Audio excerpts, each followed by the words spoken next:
지금까지 북한은 그 핵 문제를 가지고 일종의 그 전략적으로 이용을 해서 단계별로 협의 과정을 통해 갖고 어떻게 보면은 그 농락해온 거 아닙니까? 핵 문제를 가지고 자기들 편리한 대로 이용을 해서. 그래서 이런 거에 대한 비판과 반면 교사로 새로운 정책을 지금 너네 이제 앞으로 그렇게 농락 안 당하겠다. 한꺼번에 해결하자. 이런 취지 아닙니까? 네. 얘기하자면. 그런 데서는 지금 일괄 타결 또 그랜드 바겐 이건 잘된 정책으로 생각합니다. 그렇게 잘못된 부분만 부강시킨다고 해서 새로운 산뜻한 제안도 없이 비판만 하다 보면 남북관계를 어떻게 해결하겠습니까? 그런 점에서는 이제 북한에게 농락을 당해도 한 번만 당해도 끝나자. 너희들한테 끌려다니지 않겠다는 경고를 주는 의미에서 좋은 발상의 전환이라고 생각을 합니다. 그와 관련 대책은 제가 다음 추후에 한번 더 질의를 하겠습니다. 또 이번에 내년도에 G20 정상회의를 유치한 것은 참 우리의 국가 위상을 드높이고 또 선진 경제국으로 도약하는 계기를 마련하는 것으로서 우리 정부의 최대 외교적 성과라고 찬사를 보내지 않을 수 없습니다. 본 의원이 지난해 국정감사에서부터 우리 애국교과서의 한국 관련 오류 문제에 대해서 계속 시정을 요구하고 독려해온 바 있습니다. 그 결과 외교통상부나 그 재공관에서 참 많은 노력을 해준 거에 대해서 고맙게 생각을 하고 지금 본 의원이 그 확인한 결과에 의하면은 싱가포르, 영국, 태국, 이집트, 필리핀 등 11개국에서 시정이 됐습니다.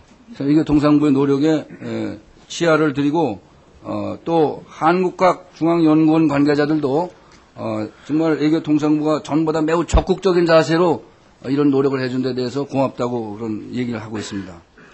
그렇지만 아직도 많은 부분에서 오류가 나타나고 있습니다. 제가 지난 1년 동안에 작년에 이어서 1년 동안에 계속 이 부분에서 확인해 본 결과 지금 한국학 중앙연구원 자료에 의하면은 3년간 59개국에 590여 권의 교과서를 검토해 봤더니 763건의 오류가 밝혀졌다고 합니다.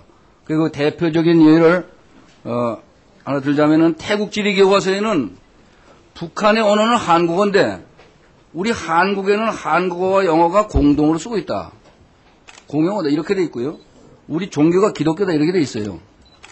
그다음에 그 필리핀 역사 교과서를 보면은 환웅이 늑대가 변한 여자와 결혼했다. 우리는 고음으로 알고 있는데 이렇게 돼 있어요. 네? 또 미국의 그 세계사 교과서에 보면은 1907년에 한국의 왕이 나라의 통치를 포기해서 일본에 줬다 이렇게 돼 있어요. 네. 또 미국 세계문화 교과서를 보면은 일본이 한국의 남부 지역을 통치했다. 이게 소위 인나 일본 부설 아닙니까? 이게 기재되어 있고 미국의 또 세계 교과서에는 지도상의 만리장성 압록강까지 뻗쳐 있는 걸로 이렇게 되어 있습니다.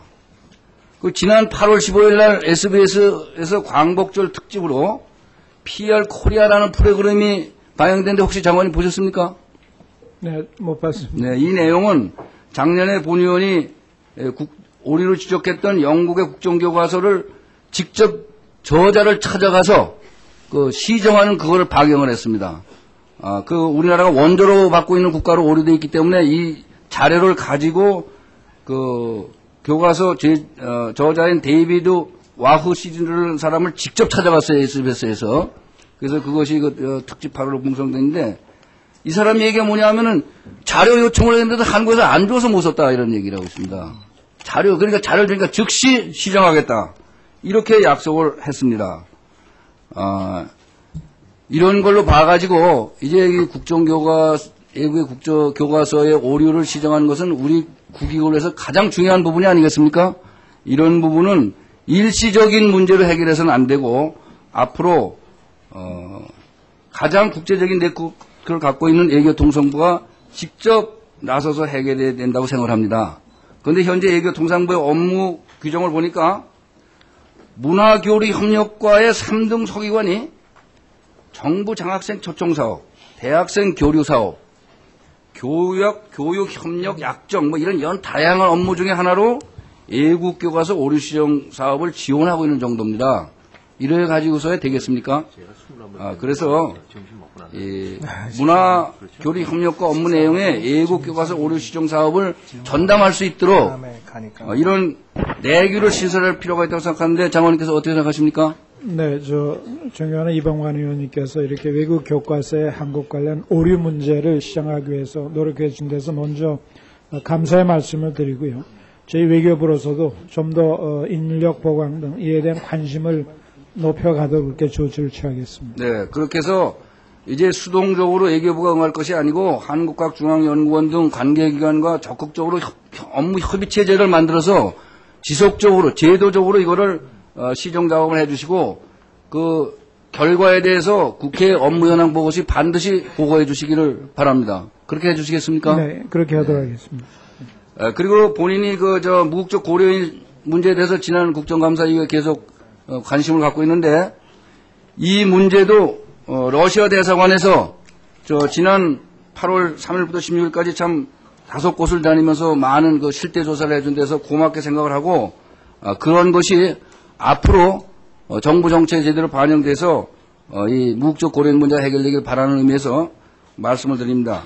이것은 실무적인 차원에서 이루어질 문제가 아니고 우크라이나에서 같이 고위층 레벨의 정치적 공감대가 형성되지 않으면 어렵다고 생각해서 러시아 정부와 정부 차원에서 직접적인 교섭이 필요하다고 생각하는데 그렇게 하실 용의가 있습니까? 네, 이미 러시아 측의 문제를 제의를 해놓았고요. 좀 더 고위 레벨에서 이 문제를 제기하도록 그렇게 하겠습니다. 네. 그리고 앞으로 차제 대통령이나 총리급 등 적절한 시기에 이 문제를 러시아 정부하고 좀 협의를 해주시고 이런 문제를 대통령께서 좀 건의를 해주시기를 바랍니다.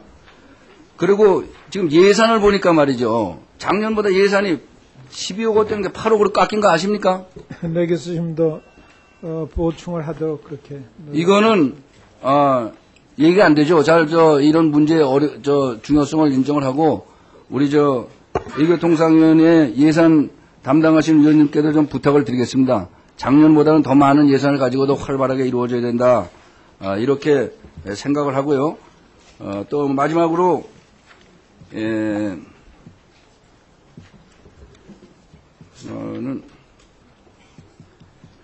이번 15일 날 말이죠. 제가 지난 5월 달에 모스크바를 방문했을 때 만났던 예카체리나 예고르바 러시아 연방 이민청 부총장이 있습니다. 아주 젊은 여자인데 아주 미인이에요. 그리고 상당히 대화를 하는데 아주 상당히 호의적이고 적극적이더라고요. 예. 근데 이 사람이 법무부 초청으로 여기 한국에 오는 모양입니다. 오늘 15일 날. 네. 이때 좀 우리 외교부에서도 이 문제를 좀 논의해 주는 기회를 가졌으면 좋겠는데 어떻게 생각하십니까? 네, 그렇게 하도록 하겠습니다. 네, 고맙습니다. 네, 수고하셨습니다. 다음은 송영선 의원님 질의해 주시기 바랍니다.